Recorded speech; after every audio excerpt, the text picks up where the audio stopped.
When you get Xfinity Internet, Flex is included free.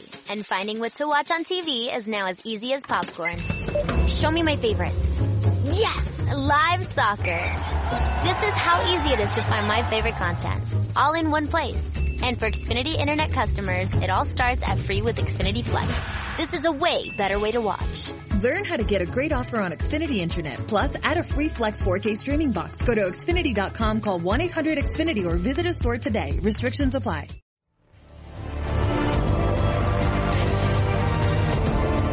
This is CBS Eye on the World. I'm John Batchelor. I welcome Mary Kissel, former senior advisor to the Secretary of State, Mr. Pompeo, now Executive Vice President, Stevens Incorporated, to comment on the events in Afghanistan and the region, the tragedy at Kabul, especially from Mary's long experience with State Department procedures and protocols. I read from the Wall Street Journal report in these last hours. This is the distinguished journalist for the journal, Yaroslav Trofimov. Taliban fighters and their supporters rallied across Afghanistan to celebrate the end of 20 years of foreign military presence, pledging to implement strict Islamic rule as ordinary Afghans, many of them bewildered and scared, grappled with the uncertain future ahead. I go also to a report in the New York Times within these last hours about the Secretary of State, Mr. Blinken, and his comments about the road ahead for the State Department. American diplomats have left Afghanistan, and the U.S. Embassy in Kabul will remain closed, Secretary of State Antony Blinken said, after the military announced that it had completed its withdrawal.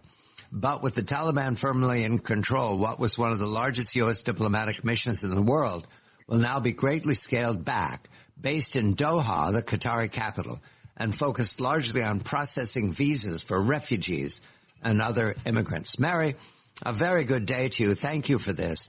The embassy has exited Kabul, though all other embassies, to my knowledge, are making different decisions. Some have left, some are coming back, some will maintain, I guess, consular desks in larger embassies. But the U.S. has withdrawn to Doha. What is the significance about being in Doha? Where accidentally I was one time. It's a beautiful city, but it's in the middle of either a desert or the Gulf, pretty far from Kabul. What is the significance of using that for visas for refugees? Good day to you, Mary. Good day to you, John. Thanks for having me on again. Well, the significance of having an embassy in the country is that it gives the United States several advantages. First and foremost, if you have a citizen in distress, it gives you a physical place for that citizen to go. So in this circumstance, had we kept a presence on the ground in Kabul, it would be much easier to facilitate exit visas and to deal with any kind of medical or family emergency that is happening on the ground there. Secondly, an embassy is an eyes and ears of the U.S. government. So you have diplomatic reporting, you have intelligence reporting, you have reporting on defense assets, you have all kinds of departments and agencies who physically sit in those embassies. So it's not just staffed by the U.S. State Department. I'll give you another example. We have Center for Disease Control officials in certain embassies all over the world who serve as, again, our eyes and ears on potential pandemics or other kinds of diseases or, public health emergencies that happen. So when you take an embassy out of Afghanistan, you don't just lose the ability to physically help American citizens on the ground there. You also lose the information flows that would normally be going back, not just to the State Department, but to various departments and agencies across the U.S. government. I go to more from the New York Times story with Mr. Blinken. Left uncertain was whether American efforts to stabilize the Afghan government would continue. The main thrust of years of painstaking work and negotiations with leaders in Kabul that were supported by billions of dollars in American taxpayer funding. Instead, Mr. Blinken said that any engagement with the Taliban, a longtime U.S. enemy that seized power when President Ghani fled Afghanistan on the 15th, will be, quote, will be driven by one thing only, our vital national interests. That is non-transparent to me, Mary. Without an embassy in Kabul dealing with the Taliban government, which is making big promises, I understand, but it's early days. isn't the dealing with Afghanistan incredibly difficult, not just for American citizens, but for the other government that you're talking to? It would seem that this is almost spontaneous decision making. How to read this, Mary? Well, the leverage that we had over the Taliban and over the prior Afghan government came from our Department of Defense having boots on the ground. Bad guys all over the world look at how the United States conducts its foreign policy everywhere. They've got TVs in Beijing.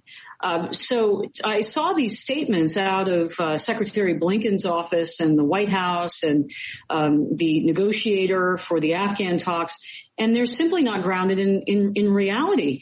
Take what, for instance, Zame Khalilzad said. He was the negotiator for the talks with the Taliban over these past years. He said, quote, this was on Twitter, Afghans face a moment of decision and opportunity. Their country's future is in their hands. Well, that's crazy. No, it's not. The people of Afghanistan don't have a vote here.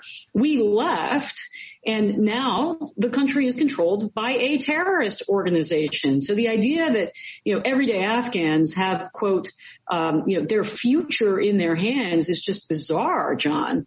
And to hear this happy talk out of the State Department, I'll give you another quote. Secretary Blinken yesterday, the protection and welfare of Americans abroad remains the State Department's most vital and enduring mission. We will hold the Taliban to its pledge to let people freely depart Afghanistan. Well, how are we going to hold them to that pledge exactly? John, it reminded me of my time on the 7th floor of the State Department. I would get these, bureaucraties, statements sent up to my desk, and I would take my delete button and I would delete 95% of the statement and rewrite it and send it back down and say our statements have to be not only rooted in reality, but we have to tell the truth to the American people. And so I don't know who's writing these things. I don't know where this messaging is coming from. But the longer you get these sorts of fantasy statements out of the highest levels of the U.S. government, again, the less credible we look and the less afraid our enemies will be of us. Detail, Mary, is it possible to conduct affairs in Kabul using a consular desk or the generosity of another state, such as France, for example, or China, or Russia, or Switzerland? That it comes to me that that's been part of the story of rough relations in the 20th century. Does that work in the 21st century? Well, the Swiss are our so-called protecting power in Iran and in Venezuela, and we can pass messages to the Iranian government through the Swiss. So it would be incorrect to say that there's nothing that we can do now that our diplomatic presence has been reduced to zero. But negotiating through another power is extremely limited. And again, the Biden administration itself has admitted that there are at least 200 Americans there still on the ground and tens of thousands of Afghans who helped us during this 20-year conflict that we've left. So it's impossible that any sort of protecting power, should we choose to go that route, could help that number of people. And I think what the folks in Washington are trying to argue is that, don't worry, we have more than 100 nations that have signed on to a statement that say that we want Afghanistan to protect human rights, and we've asked the UN for a safe passage corridor to the airport, and we're pleading with this terrorist group, the Taliban, to cooperate with us. And my fear, John, is that where this is all leading is toward the Taliban extorting us and our allies to say, sure, we'll give 10 people safe passage out of Afghanistan if you give us $10 billion. And we've seen this happen in the past, because recall, too, that the same national security team that is occupying the National Security Council and the upper echelons of the State Department today is almost exactly the same team that negotiated the appeasement of the Islamic Republic of Iran during the Biden administration, and is attempting the same today, and is also attempting to return to dialogue with the Chinese Communist Party. So there's a pattern here. And my fear is that that pattern will be extended to the Taliban in Kabul. The secretary also said, this is a quote, that the departure of the military starts, quote, a new chapter of America's engagement with Afghanistan. I want to understand that because you do deal with adversaries, and that is part of the State Department's skill set. So is there a protocol that is now appropriate that you can give an analogy, Mary? Does this become what looks like the way we deal with Iran? Does this become what it looks like with the way we deal with Zimbabwe or other darkness visible countries? Well, elections have consequences.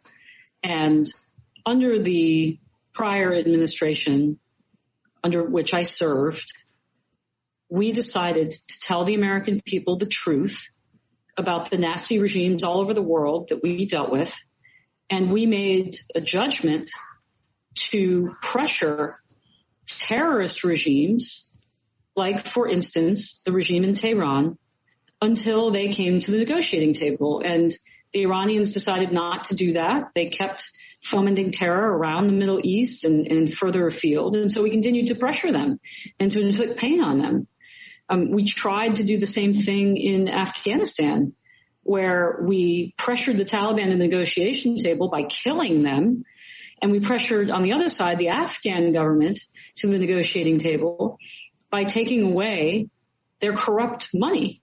And we were working on that, and we didn't lose a single American serviceman or woman during that process. Same goes with North Korea, same approach, right?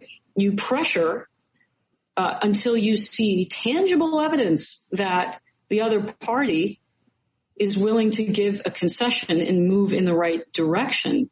I think what you're seeing here is simply a withdrawal and gifts to these various nefarious regimes with nothing in return.